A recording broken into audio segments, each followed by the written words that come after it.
से महारात्रि आ रही है, हो सके तो पार्थिव पूजा मिट्टी के शिवलिंग बना लेना। चौराद संकटे गेहम पार्थिवानाम सतद्वयम। 200 मिट्टी के शिवलिंग बना करके पूजा कर लोगे तो घर के ताले नहीं टूटेंगे, घर में चोरी नहीं होगी। 13 नंबर का श्लोक है, चोर आदि के संकट से बचने के लिए 200 शिवलिंग बनाकर भगवान शंकर की पूजा की जाए। बहुत गरीबी है, काम धाम चल नहीं रहा है, कर्जा पट नहीं रहा है, तो लिखा है दारिद्र्य पंच सहस्रा आयुतम सर्व कामदम।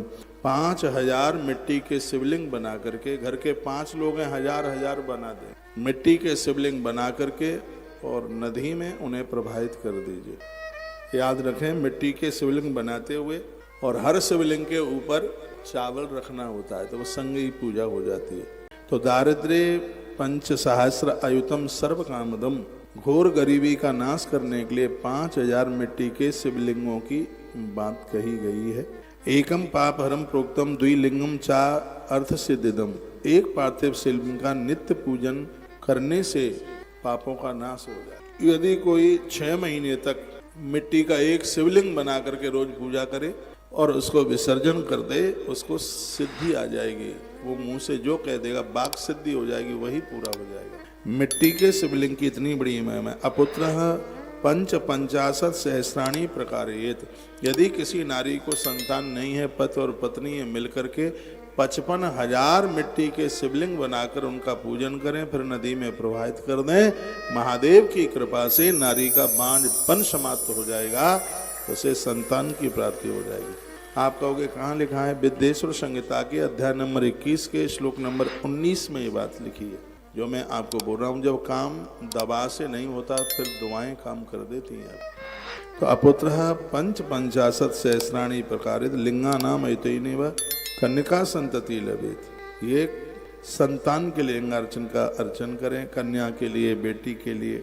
10,000 लिंगार्चन से विष्णु आदि देवताओं के समान व्यक्ति ऐश्वर्यशाली हो जाता है। शिवलिंग अर्चन से अतुल संपत्ति प्राप्त हो जाती है। लिंगानाम पृथ्वी अतुलाम श्री मापन्यात। ये 100 बातों की बात एक है। शिवलिंग का वंदन पूजन करने से व्यक्ति को ऐश्वर्य की प्राप्ति हो जाती है। कल मैंने बोला है, पैसा ऊपर से नहीं गिरेगा, हाँ धन आने के साधन खुल जाए, काम चलेगा धड़ल्ले से, प्रोग्रेस होगी, ऊंचाई मिलेगी, पोस्ट ऊपर चली जाएगी। कोट एकाम तो लिंगानाम या करोति नरो भी। जो मनुष्य इस पृथ्वी पर करोड़ों शिवलिंग अर्चन कर लेता है, तो उसमें और महादेव में कोई अंतर नहीं है।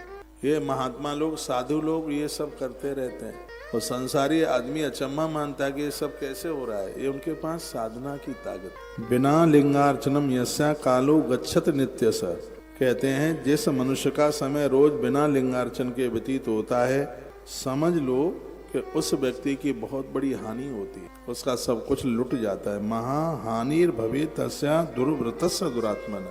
फिर आप ये ना कहना कि प्लॉट किसी ने दबा लिया, पैसा किसी ने दबा लिया, पैसा वापस नहीं आया, बच्चा उठ पटांग हो गया, हमसे विमुख हो गया। तो यहाँ लिखा है महाहानि भवेत् तस्या।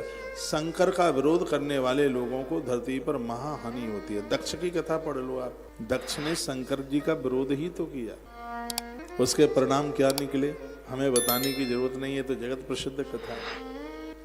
मस्तिष्क काट लिया गया, बकरे का सिर लगा दिया गया उसको। शिव की आलोचना ही तो की थी उसने, शंकर का अपराध ही तो किया था। एकतः सर्वदानानि व्रतानि विविधानि च तीर्थान नियमा यज्ञ लिंगार्चन चकित स्मृता। एक और दुनिया के सभी दान, एक तरफ सभी व्रत, सभी तीर्थ नियम और सगरे यज्ञ, और दूसरी तरफ भगवान महादेव की पूजा। 24 नंबर का श्लोक देख लेना, भगवान शंकर का लिंगार्चन है, वही भारी होगा इन सब। इतनी बड़ी महिमा। रावण को जीतना साधारण नहीं था, इतना बाहुबली। काल कांपता है जिसके सामने, ब्रह्मा जिसे वेद पढ़ाने को आते हैं, वरुण जिसके घर में पानी भरे आके, इतना बड़ा बोल वाला वो दशानन रावण का था। सुन लीजिए ध्यान से, रावण को मारने के लिए देवताओं ने 1000 वर्ष तक तो मीटिंग करी, इसको कैसे मारा जाएगा। शंकर जी ने कहा विष्णु जाने, ये इनके हाथ का काम है। तो भगवान विष्णु ने कहा कि रावण को मारने के लिए देवताओं, मुझे तुम्हारी शक्ति चाहिए, तुम मेरे धरती पर मेरे संग उतर करके जाओ। ये कथा हमारे ग्रंथों में है, पद्म पुराण में राम कथा बहुत विस्तार से। तो किसको कहाँ क्या रोल करना है, क्या बनना है, ब्रह्मा जी सामने बैठे थे, कहा तुम धरती पर जामवंत बनो जाके। अग्निदेव बैठे हुए थे, कहा तुम्हें नलनील धरती पर जाकर के बनना है। ये सगरे देवता वहां पर बैठे हुए थे और इनको सबको बोला। सूर्य चंद्रमा, सूर्य देवता ने कहा हमें भी कुछ बनना है। हाँ बनना है ना, तुम्हें सुग्रीव के रूप में प्रकट होना है। इंद्र ने कहा हमें, तुम्हें बाली बन करके जाना है। और वरुण देवता वहां पर बैठे हुए थे। वरुण देवता को भगवान महादेव के इशारे से नारायण कहने लगे तुम्हें धरती पर सुखैन वेद बनना है, क्योंकि मेरा शेष धरती पर लक्ष्मण बनेगा और आघात होगा दुश्मन का, तो इसको जीवन दान देने के लिए है वरुण देव तुम्हें धरती पर वैद बनना होगा। ये भगवान नारायण ने पहले बोला। 1000 वर्ष लगी, 1000 साल तक तो मीटिंग करी, भगवान धरती पर चल करके आए। रावण को हटा देना कोई साधारण बात नहीं थी। मेरे प्रभु श्री राम जी ने रावण की सत्ता को चुनौती दी, उसको खत्म किया। सच मानिए इसमें बहुत बड़ी कृपा भगवान महादेव की है, तभी तो रामेश्वर की स्थापना की गई। रामेश्वर की स्थापना इसलिए की गई थी कैसे भी इसकी सत्ता को हिला दिया जाए, खत्म। और ये मैं बहुत विनम्रता के साथ कह रहा हूं, मनुष्य जीवन लेकर यदि हम महादेव के पुजारी नहीं हैं तो समझ लो कि हमारे पुण्यों में बहुत बड़ी। जीवन की ऐसी कौन सी समस्या है जिसका समाधान महादेव न करे, शंकर जी न करे। और सब देव हैं, ये श्रीमान महादेव सबके माता पिता का पता लग गया है, लेकिन शंकर जी के माता पिता का आज तक पता नहीं लगा कि इनके माता पिता कौन हैं। इसलिए नहीं पता लगा कि सबके माता पिता यही है, ये अनादि और अनंत है। जब इनका विवाह हो रहा था तो गुरुदेव बृहस्पति जी ने पूछा कि जरा अपने पिताजी का नाम बता। अब ये ठोड़ी पकड़ करके बैठे, हमारे पिताजी कौन है? नारद जी थैलीबद्दार थे, इधर बैठे। नारद जी ने कहा बोल दो ना कि ब्रह्मा जी है पिताजी। बोल दिया ब्रह्मा जी। फिर कहा अपने दादाजी का नाम बताओ। अब फिर देखने लगे दादा हमारे कौन है? नारद जी ने कहा बोल दो विष्णु। बोल दिया हमारे दादा विष्णु। फिर बृहस्पति जी महाराज ने कहा जरा परदादा का नाम बताओ। तो शंकर जी ने कहा कि सबके परदादा हम ही हैं, हमारा परदादा कोई नहीं। शिव तो अनादि है भैया, अनंत है। बिना लिंगार्चनम यस्य कालो गच्छति नित्य सा।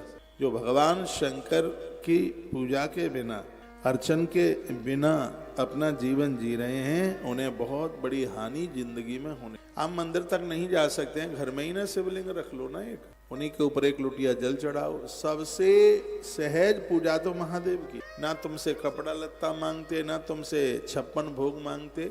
ये 2 चीजें आपसे मांगते हैं, एक दिया और एक लोटा जल। दिए से ये तुमको ज्ञान देते हैं और एक लोटे जल से तुम्हारी संपूर्ण समस्याओं का समाधान कर। जल धारा सेव प्रिय है, इन्हें जल इतना प्रिय है इसलिए इनका नाम गंगाधर। इनको दिया जला करके रख दो। आप प्रत्येक दिन दीपक महादेव के सामने जला के रखिए, तुम्हारे बच्चे विद्वान हो जाए, पढ़ लिख करके तैयार हो जाएंगे। ऐसा नहीं है पढ़ने ना जाए और विद्या आ जाए, पढ़ने तो जाएंगे लेकिन पढ़ने में मन लगेगा, मटरगस्ती नहीं करे। उनके सामने एक दिया जलाने का इतना बड़ा महत्व।